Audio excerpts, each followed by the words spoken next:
Yeah, that's my word. His blendation is on point, okay? And his fantabulousness, he's just fantastic. I'm going to talk about my James Heeley Extrait de Parfum collection. If you've been following me on Instagram, you know that I'm pretty active over there now, and I did a little haul and I shared just a little bit about that haul on my Instagram channel as well as on my TikTok. This is Agarwood. It's a perfect genderless, gender fluid fragrance. Women and men can wear this. It is very incensed, it's very smoky, it's very sexy, but not in the sexy that you guys normally think, like cocoa and amber and stuff like that. No, this is just really the way he combines it, the blendability of it all, the blendation of it all. Oh, it is just really pretty. I think when I wore this, I was taken aback because it has a slight, like when I sniff it, my nose got like a slight aftershave vibe with it. But then once it dried down, I was like, okay, I thought I didn't like you, but I'm actually really loving you. You know, and I actually think my husband can wear this. So I think I'm going to put this on his tray so that he can wear it more. Because I really, every time I'd love to smell this on him. So that's Agarwood by James Heeley. So the next one is Eau Secret or Sacree. What I really enjoy about this fragrance is the unadulterated, just like the other one, sexiness. Is probably a little more masculine leaning if you're looking at the gender spectrum. People that like masculine leaning scents, because it's got a lot of vetiver, it's got myrrh, it's got labdanum at the top, and that's the only note at the top. But one of the things that I think that really sets this off is the way all of that's combined is very ethereal and very churchy, to be quite honest with you.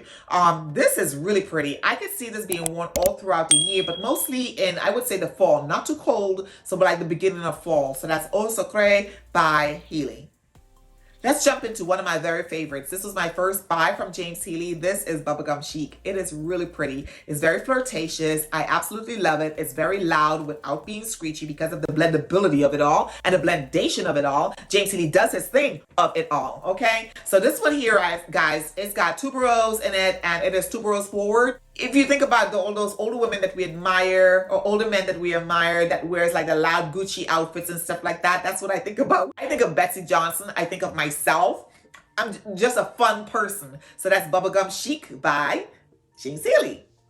The next is Jasmine OD. Oh my gosh, an overdose on jasmine, an overdose on tuberose, and an overdose on the white musk that runs it off.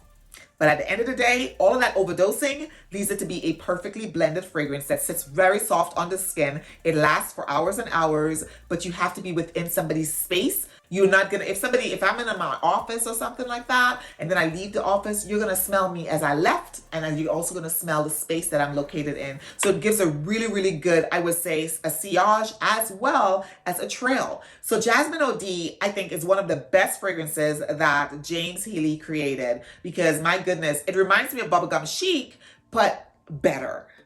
Yeah, so Jasmine OD. This is PHONECIA by James Heeley. This Extrait de Parfum, guys, is really pretty, and it's also very kind of serious. It was created in 2015, and it was rumored that it was created for his spouse. So I think that when he made this, he was thinking about what she smelled like, or perhaps her favorite stuff, you know? It also has incense in there, but it's also got labdanum, and it's also got dates, and it's also got raisins. So it gives you that sort of semi-alcoholic vibe, but not. One of the things I really enjoyed about this when I was sniffing it, I haven't worn it out yet, but one of the things I really enjoy about sniffing this one is the fact that it gives me a little bit of headiness. And I enjoy it. I go in my closet and I'm like, yeah. But anyways, this is PHONECIA by James Heeley. I forgot to mention, this was created in 2015. The next one is Rose Aria, another beautiful rose fragrance. This takes the cake with roses. In my opinion, green, fresh, sweet at the same time. So if you've ever been to a rose garden, you know that there are different types of roses, of course, right? And different types of roses create different types of notes and fragrances. Rose Aria at the top has green notes to it. It's also got some really interesting herbal notes. It's also got musk and saffron, and the rose is a centrifolia. I think the green notes is pulled really strongly with the centrifolia. But this is really sexy and it really clean. This is perfect for the spring. Again, that wet note gives me like walking in a wet garden and smelling the roses as they have the water on their petals. Really pretty. Love it. So this is Rose Aria by Heeley. So those are my 6 extrait de parfums from the house of Heeley Parfums. The perfumer is James Heeley. Again, this is a UK-based house. It is really interesting the way he mixes notes together. All of the notes I notice has a slightly incensey church vibe. It gives me a little bit of prowess as well as make me feel a little bit innocent on the side. So if you have these, any of these, please let me know down in the comments. Again, I am really grateful and thankful that you stuck with me thus far. I appreciate you to the moon and back. Subscribe if you have not yet subscribed to the channel, and I'll see you in the next video. Bye.